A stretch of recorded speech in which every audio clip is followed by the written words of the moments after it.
buena trayectoria, reconocido, por supuesto, y ya con Jaime del Castillo, digamos, ya algunos años, siempre coordinando, siempre comunicando, siempre escuchando sus opiniones, sus puntos de vista en relación a los acontecimientos más importantes de el país. Este línea, Jaime del Castillo, desde la capital. Jaime, ¿cómo estás? Te saluda Abel Robles desde Radio Antena 1 de la provincia de Satipo. Buenos días, mi estimado amigo Abel Robles. Saludos para ti, para el equipo que te acompaña, Antena 1. Un fuerte abrazo virtual para todo tu noble público allá en Satipo, Selva Central. A tu disposición, mi querido estimado amigo Abel. Esto tiene para atender a nuestro llamado y participar en el programa. Es importante porque la audiencia está atento, está muy pendiente de los temas que tocamos cada mañana. En ese sentido, sí, pues vivimos ahora, estamos tocando constantemente los temas de lo que ocurre a nivel nacional, de lo que está pasando con el país, la coyuntura. Allí, bueno, año pasado estábamos con un presidente y ahora de pronto estamos con una presidenta, no sé si presidenta o aliada del grupo que ha tomado el poder. Por eso queríamos escuchar tu punto de vista en relación a todos estos acontecimientos y que lamentablemente el país no encuentra un horizonte. Estamos ahí a la deriva, me parece, Jaime del Castillo. ¿Cuál es tu opinión al respecto? Sí, efectivamente estamos en una inestabilidad crónica ya, ¿no? Porque no es solamente Dina Boluarte, es Vizcarra, es PPK, es Castillo, o sea, una serie de sucesiones presidenciales impopulares, ilegítimas, ¿no? Podrán ser legales, pero son ilegítimas, ¿no? Entonces, eso amerita que hay que cambiar de raíz la Constitución Política del 93, porque es obvio que con esta Constitución Política la derecha hace lo que le viene en gana. La derecha, y lo estamos hablando de los grandes grupos de poder económico, comercial, bancario, financiero, minero, petrolero, etcétera, todos esos grandes grupos de poder fáctico, les importa un pepino la voluntad popular, porque ellos a la hora de la hora, con su parlamento, por eso es que financian la campaña de sus parlamentarios derechistas, con su parlamento ellos sacan al presidente que no les es funcional y colocan al personaje que necesitan para proteger sus intereses. Lo que está pasando con Dina Boluarte, que es un tapón de la derecha. Ella la han puesto como tapón ahí en el Poder Ejecutivo, con la consigna de que no renuncie para que no se vaya el Parlamento, ¿no es cierto?, que también es, digamos, la madre del cordero en este régimen dictatorial parlamentario. Entonces Dina Boluarte es un tapón ahí, al parecer le están pagando por día, ¿no?, porque ella hace rato que ha debido renunciar. Entonces estamos en un sistema corrompido, putrefacto, ¿no es cierto?, un sistema político que apesta ya. El pueblo peruano en mayoría está diciendo que no aguanta más este sistema. Sin embargo, los grupos de poderes fácticos cada día ganan millones. Por eso es que ellos buscan mentir a través de la prensa grande, mentir, utilizan el Parlamento para mecernos y tenernos ahí en el engaño y la mentira, tanto la izquierda como la derecha. Son 130 congresistas que en este momento también están ganando por día, pagados por los grupos de poder fáctico. Tenemos fuerzas armadas que son las hijas de Vladimiro Montesinos Vladimiro Montesinos y Alberto Kenia Fujimori, asesinos. Tenemos una Policía Nacional del Perú corrupta hasta el tuétano en todas las regiones. Tenemos jefes policiales dedicados a los cupos, dedicados a la delincuencia. Eso ya está aprobado. Ese alcalde de Trujillo, Arturo Fernández, todos los días exige que lo voten a ese general Ríos Tiravante, y el Ministerio del Interior le interesa un pepino. En fin, mi estimado Abel, yo te sigo también y sé que estás desarrollando muy bien estos temas y así estamos, ¿no? Esta es la pintura tenebrosa, tétrica, macabra que tenemos de nuestro escenario político, ¿no? Claro, ahora, Jaime, hace, bueno, el año pasado, en una de sus entrevistas que tenemos aquí en el programa, nos decías que, bueno, todo está calculado. Nosotros teníamos una preocupación así particularmente, decíamos que en cualquier momento sabíamos que te venía toda una componenda evidentemente o presuntamente criminal, delincuencial, para tirarse abajo del gobierno de Pedro Castillo. Por allí Aníbal Torres, Pedro Castillo, cierta parte del gabinete recorrían el país. No había, de alguna manera, pues algo claro en la posición de Pedro Castillo. ¿Qué cosa es lo que tenía que hacer? Ya, porque lo tenían en la mira todos los días, su gabinete todos los días en la mira. Entonces, decía Jaime que Pedro Castillo tenía todo calculado, que estaba trabajando o estaba actuando muy hábilmente, no como presidente frente a toda esta organización, esta componente que siempre ha buscado tirarse abajo de su gobierno, incluido el Congreso. Entonces, ¿qué ha fallado? ¿Por qué cae Pedro Castillo? ¿Cuál ha sido su error? ¿O es que alguien le indujo al error? ¿O no supo lo que hacía? ¿Qué ha pasado con Pedro Castillo desde su punto de vista? ¿Por qué se fue abajo su gobierno? Bueno, hasta la salida de Pedro Castillo fue calculada, ¿no? Porque recordemos, y todo el Perú lo sabe, que Pedro Castillo llegó sin partido propio. Pedro Castillo fue puesto de relleno en ese movimiento o en esa junta de ampones políticos que es Perú Libre, que ya venía trabajada con el dinero de la derecha, porque no olvidemos que la vicepresidenta Dina Boluarte fue colocada precisamente por los ampones políticos Valdemar y Vladimir Cerrón. Recordemos que cuando llegó al gobierno Pedro Castillo, cuando ya le pusieron la banda presidencial, Jaime del Castillo a las pocas semanas, los primeros días de gobierno de Pedro Castillo, le dije y le advertí al presidente que él iba a ser traicionado por Perú Libre, que Perú Libre iba a buscar su vacancia aliándose con la derecha. Eso está grabado y se cumplió. Le dije al presidente de la República, Pedro Castillo, no vaya a cometer el error de Evo Morales y si no controla usted el ejército y la Policía Nacional, a usted se lo tumban, señor. Se lo advertí y ahí está grabado.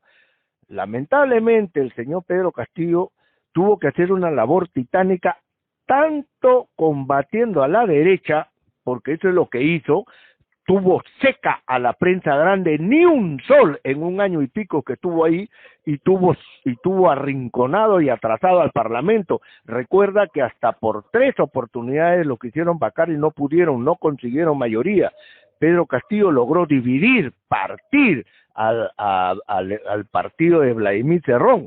O sea, pero lo que le están haciendo a Boric, y atento con esto, pueblo de Satipo y mi querido amigo y colega Abel Robles, lo que le están haciendo a Boric es lo mismo que le hicieron a Castillo. Boric pidió facultades legislativas para reformar el tema tributario y otras áreas económicas. Y lo que la derecha hizo en Chile es aguantar eso y no darle las facultades. Por eso es que Boric está en este momento atorado y atracado. No está haciendo nada. Lo han obligado a cambiar su gabinete de izquierda, lo ha convertido en uno de centro izquierdo, tratando de, al igual que Castillo en su momento, tratar de enamorar o de dopar a la derecha. Castillo tuvo ese grave problema cuando en el poder le trancaron 70 y tantos proyectos de ley que debieron ser atendidos de acuerdo a la propia Constitución en forma inmediata. Lo aguantaron. No le dieron ningún paso ni le dieron ninguna oportunidad de gobernar. La derecha y los grupos económicos de poder no querían ser dañados bajo ninguna circunstancia. Aún así, Castillo les hizo daño, Por ejemplo, el tema del sueldo mínimo lo levantó, el tema de la tercerización laboral, es decir, varios temas en los cuales Castillo trató de hacer algo, pero lamentablemente no le rompió la pierna, que fue la tercera recomendación que le hizo Jaime del Castillo. Le dijo, señor Pedro Castillo, rómpale la pierna a la derecha, porque si no se lo van a tumbar. O sea, al fin y al cabo, Castillo se dio cuenta que no tenía partido propio, no tenía bancada propia, no tenía acceso a la prensa, lo difamaban todos los días, un tribunal constitucional vendido absolutamente al Parlamento, una Fiscalía de la Nación que es una cueva de forajidos prácticamente, porque ese es el historial que ha dejado Vladimiro Montesinos ahí. Entonces al final urdieron la salida legal para primero empezar a levantar a las bases, y eso es lo que hicieron Castillo con su premier y con sus aliados, ¿no es cierto?, sus ministros más cercanos. Entonces dijeron, bueno, este es el momento en que el pueblo va a tener que aplastar a los grupos de poder, aplastar el sistema en las calles, y nosotros ya no tenemos más nada que hacer acá. Entonces salieron y apagaron la luz con el pretexto muy bien pensado de un delito de rebelión inexistente. Porque lo que hizo Castillo es simplemente llamar a Canal 7, leer un papel y se acabó, me voy. Y riéndose, porque hemos visto las últimas imágenes. Él estaba consciente de lo que estaba haciendo, que no le iba a hacer el caso ni las Fuerzas Armadas ni la Policía Nacional. No es que era imbécil, no es que era un idiota, sino que él sabía que las Fuerzas Armadas y la Policía Nacional no le iban a hacer caso. Pero eso no es rebelión ni tampoco es sedición, porque no ha habido ningún presupuesto que indique o que fije el derecho penal. Por eso es que ahora es un preso político. Entonces él salió, apagó la luz y dejó que el pueblo se encargue de aplastar al sistema. Y eso es lo que está pasando en este momento a fuego lento, mi estimado Abel. Ahora, algunos cuestionan, otros aplauden la postura del señor o el doctor Aníbal Torres. Desde su punto de vista, Aníbal Torres fue un soporte, porque algunos dicen, bueno, él fue quien le indujo a que Pedro Castillo le diera el papel, y que al final, sabiendo que no iba a tener respaldo y que se iba a ir a la quiebra, pero en todo caso se ha tratado ahí, desde su punto de vista, con alguien que por supuesto es muy ilustrado y muy experimentado en el campo del derecho, como Aníbal Torres. ¿Cuál es tu punto de vista allí? Buena pregunta y buen ángulo de visión y de observación. Lo que pasa es que Pedro Castillo necesitaba a Aníbal Torres, porque Aníbal Torres es un enemigo jurado del mafioso y delincuente político de Vladimir Cerrón y su hermano y Perú Libre. Entonces, Pedro Castillo necesitaba a Aníbal Torres, porque Aníbal Torres siempre iba a pensar cómo hackear a Vladimir Cerrón y su partido, y lo logró, lo partió de 37, recuerda, ahora creo que tiene 16 o 17, o sea, lo llegó a dividir y lo llevó a partir, lo llegó a partir. Ahora, el tema de Aníbal Torres es de un jurista brillante al 1000%, pero de un político incipiente, o sea, es un político al 20%, porque su carrera no es política, él es un jurista, él es un académico, y de ahí no pasa. Sin embargo, en esa política, digamos, entre comillas, zanahoria, en esa política, digamos, de hombre decente, logró trancar al Congreso con los abogados, con el ejército de abogados, porque yo critiqué que Castillo había convertido Palacio de Gobierno en un bufete, ¿no? Veíamos los abogados todos los días, pero aún así logró frenar a Vladimir. Pero ¿cuál es el punto acá? Vuelvo a insistir, y le pongo resaltador, y le pongo una lupa para que el pueblo lo vea bien. El punto aquí es que Pedro Castillo y Aníbal Torres y su equipo se dieron cuenta que ya no tenían nada que hacer en Palacio. Estaban cercados por la derecha absolutamente. Inclusive hasta les sembraron ministros. este mequetrefe de canciller que metieron ahí, Rodríguez Mackey, recuerdan a Mariano González, o sea, la derecha desesperada y enloquecida hasta logró infiltrar ministros. Las Fuerzas Armadas no le hacían caso, tenían trancado ahí, el Congreso sacó una ley para que no muevas a los jefes regionales por 2 años, recuerda, tenía la mafia policial encima, tenía la prensa todos los días como perros de presa mordiéndole los tobillos, los codos y las entrañas, o sea, y el Parlamento que le hacía la vida a cuadritos, o sea, no había nada que hacer ahí. O los mataban en cualquier momento o los sacaban por un golpe, no había nada que hacer ahí. Entonces, Pedro Castillo y Aníbal Torres pensaron cómo salir y apagar la luz, pero buscar atipicidad penal, es lo que está pasando, por eso la van a ganar en el extranjero, la van a ganar en la OEA, en la Corte Interamericana de Derechos Humanos, la causa que están llevando de Pedro Castillo en el extranjero. Y 4 días antes de dejar la presidencia de la República, Pedro Castillo Terrones pidió garantías a la Corte Interamericana de Derechos Humanos. Ayer recién ha salido la noticia. Entonces hay ahí un trabajo de cercamiento, de decisión política, de abandonar Palacio de Gobierno, porque ya no se podía hacer nada, estaban totalmente cercados.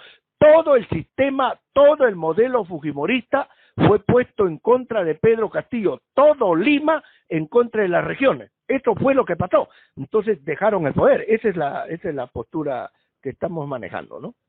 Y ahora, ¿eso qué significa, Jaime? Que hay la posibilidad de que se restituya a Pedro Castillo en el gobierno. Ese es el dolor de cabeza de Biden. Buena pregunta, Abel. Inteligente pregunta.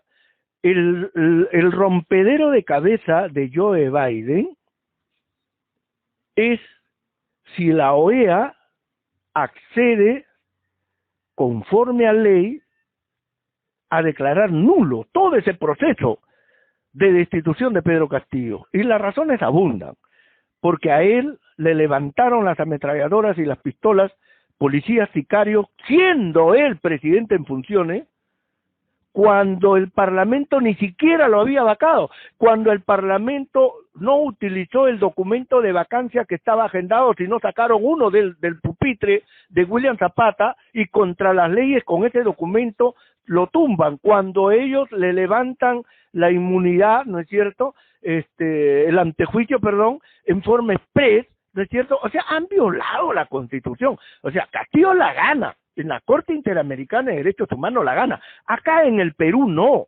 Acá en el Perú el negocio de la derecha es tenerlo preso bajo cualquier motivo. Por eso es que han traído a un juez caradura de Piura, Sheckley, que está investigado y procesado desde Piura.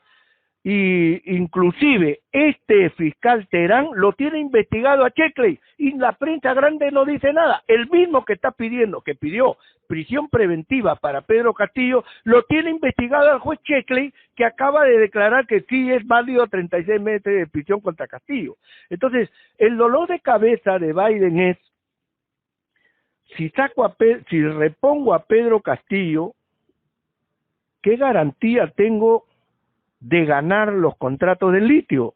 Porque el gran problema de la jefa del Comando Sur acaba de llorar hace unos días o hace unas horas diciendo que China se está llevando el negocio del litio. China está metido en Argentina y está metido en Chile llevándose el litio, porque son 3 países la fuente de riqueza del litio en América, en Sudamérica: Argentina, Chile y Bolivia. Bolivia, Chile y Argentina ya están negociando con China. Entonces, la pregunta es, Perú tiene litio, si yo repongo a Pedro Castillo, ¿me dará el litio Pedro Castillo? ¿Me dejará negociar el litio? O sea, porque la OEA es manejada por Biden, y Biden lo que ve son negocios económicos y financieros. Entonces, el rompedero de cabeza es eso. La derecha, por lo tanto, con Dino Boluarte le dice, no hay problema, Biden, nosotros te damos el litio, nosotros queremos negociar contigo, pero Biden a su vez está presionado por toda la CELAC, porque la CELAC 33 estados no reconocen a Dina Boluarte, por eso es que no le dan la dirección de la Alianza del Pacífico y Boluarte está que llora porque le den la presidencia de la Alianza del Pacífico. Entonces la CELAC está en contra de Biden y además los gobernantes, los líderes de Latinoamérica de izquierda, le han dicho a Biden que no lo van a respaldar.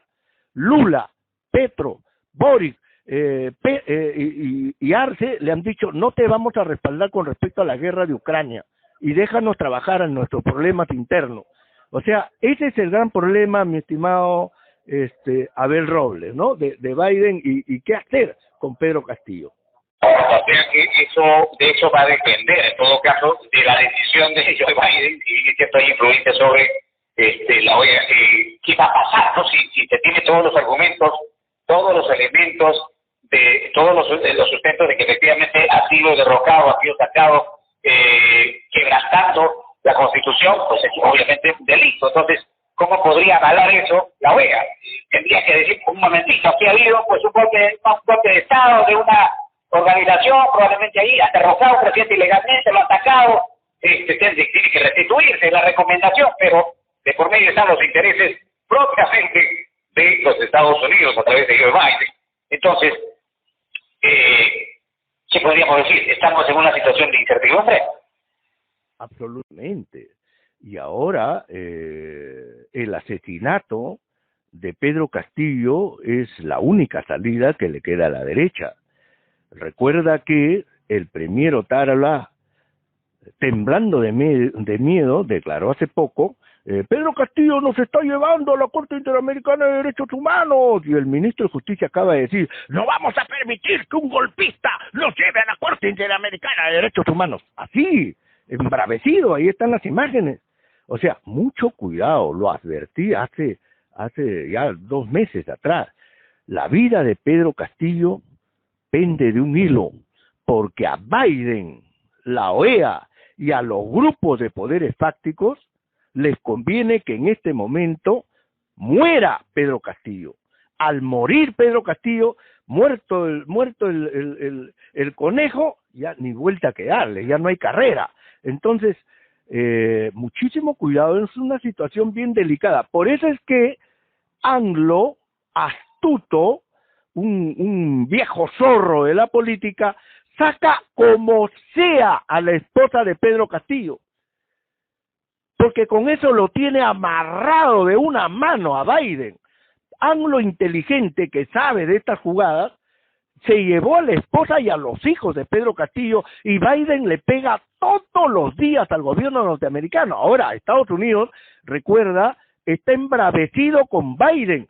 Estados Unidos ha amenazado que van a entrar las tropas norteamericanas a México para combatir el narcotráfico. Y lo que está pasando, Abel, es que Biden quiere traerse abajo a AMLO como sea, se lo quiere tumbar, es su dolor de cabeza.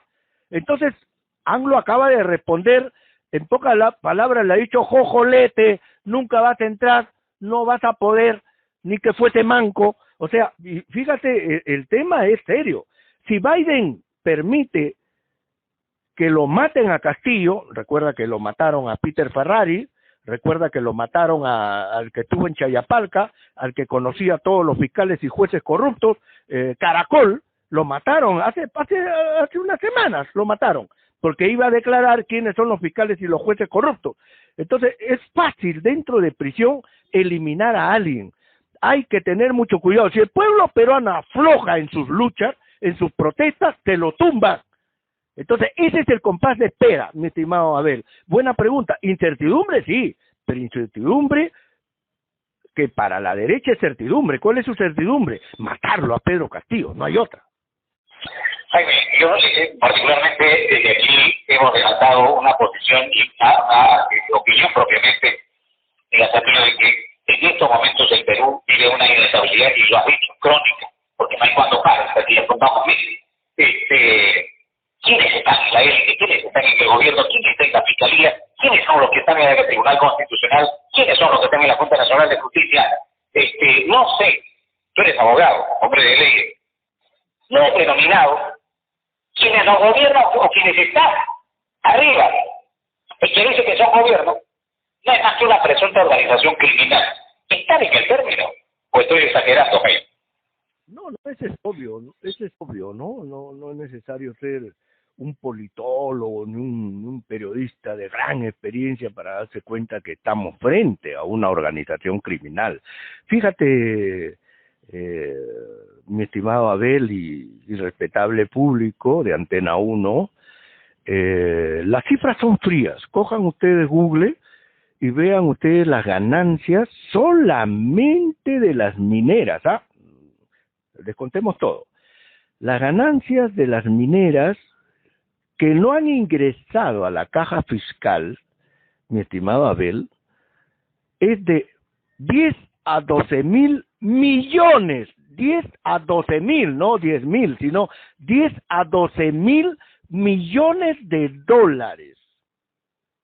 Con ese monto, Abel, puedes pagar todos los periodistas que se te dé la gana, todos los magistrados que quieras, todos los cachacos y policías que quieras, puedes comprar el Perú corrupto.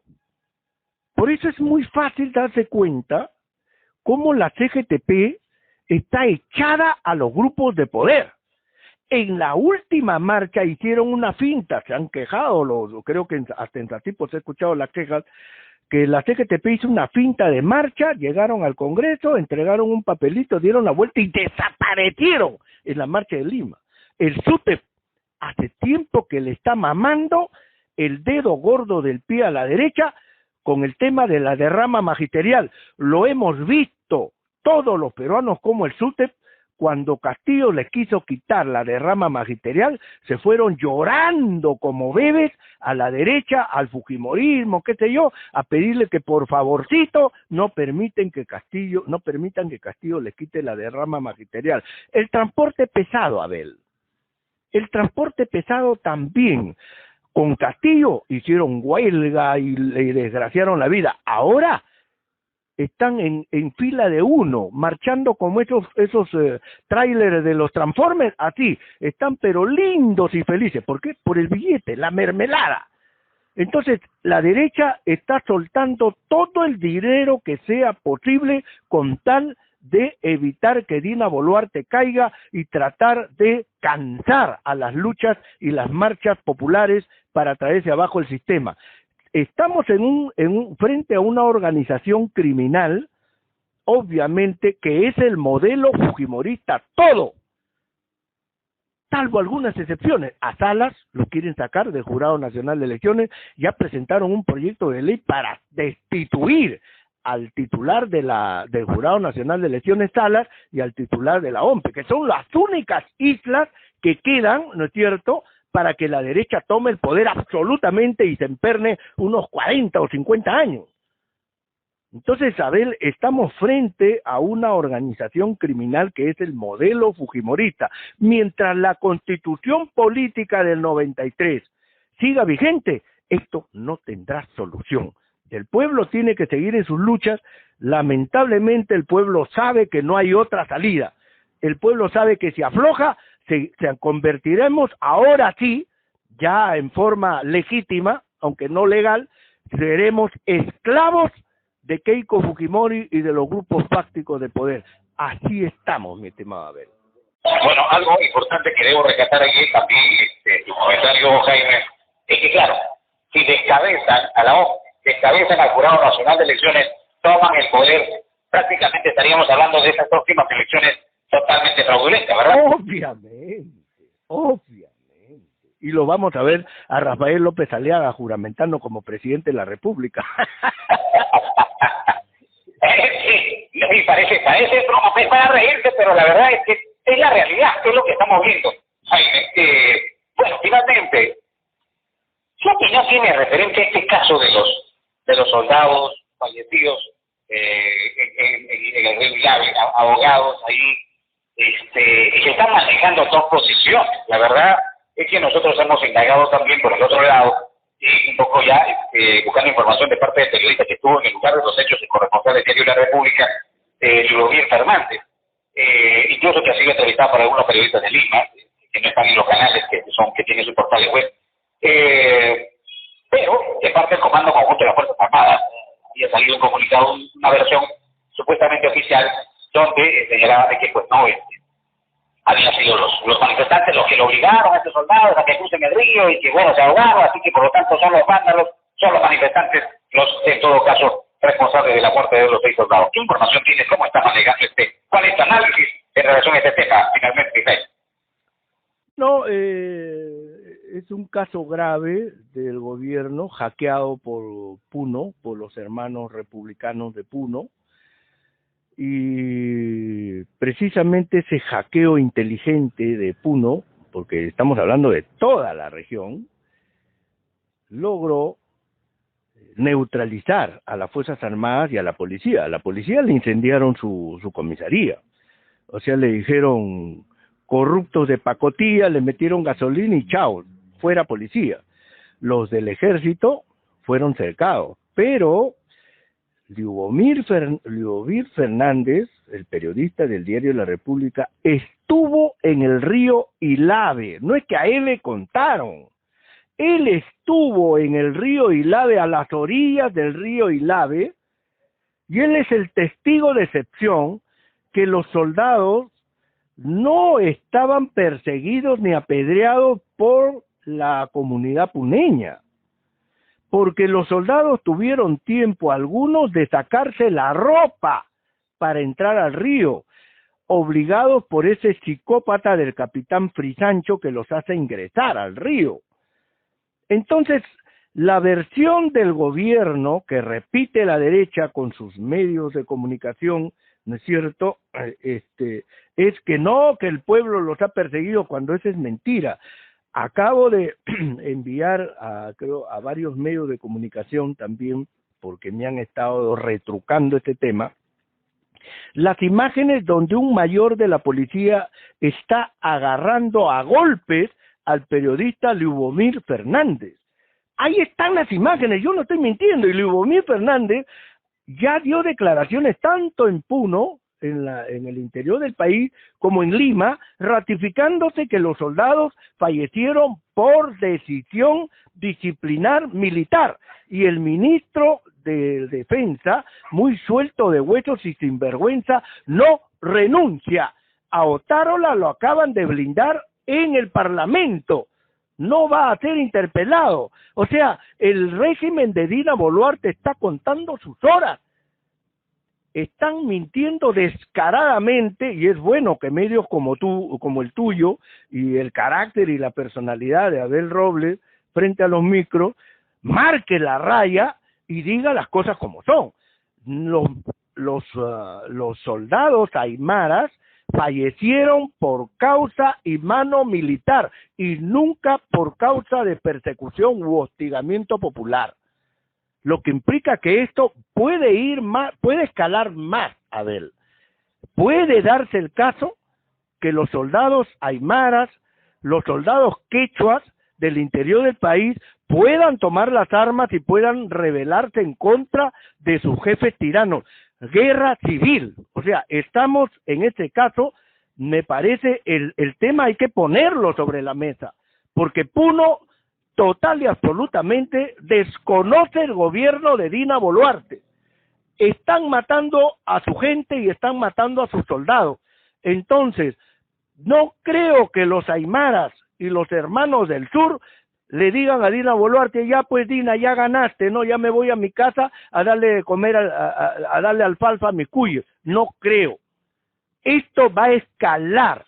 Puede darse un enfrentamiento, una guerra civil en las próximas semanas, porque esto está ya por demás, ya la gota que colmó el vaso de agua, ya lo hemos visto. Así están las cosas, Abel, así lo veo. Jaime, yo creo que es importante tus apreciaciones y tu análisis muy puntuales, muy certeros, y por eso siempre nos comunicamos con tu persona y de repente un poco quitándote el tiempo. Agradecerte por esa predisposición. Aquí la audiencia de Radio Antena 1 en la provincia de Satipo te ha escuchado muy atentamente. Seguro más adelante van a dar sus opiniones porque vamos a abrir líneas. Yo te agradezco, Jaime. Muchísimas gracias por tu tiempo y por atender a nuestro llamado. No, muchas gracias a ti, mi estimado Abel, a pesar de las ocupaciones, del análisis que me inquieren tanto una como otra radio, siempre habrá un espacio pues para Antena 1, para Abel Robles Atipo. Un fuerte abrazo, mi hermano, y hasta la próxima oportunidad. Muchísimas gracias. Un abrazo. Jaime.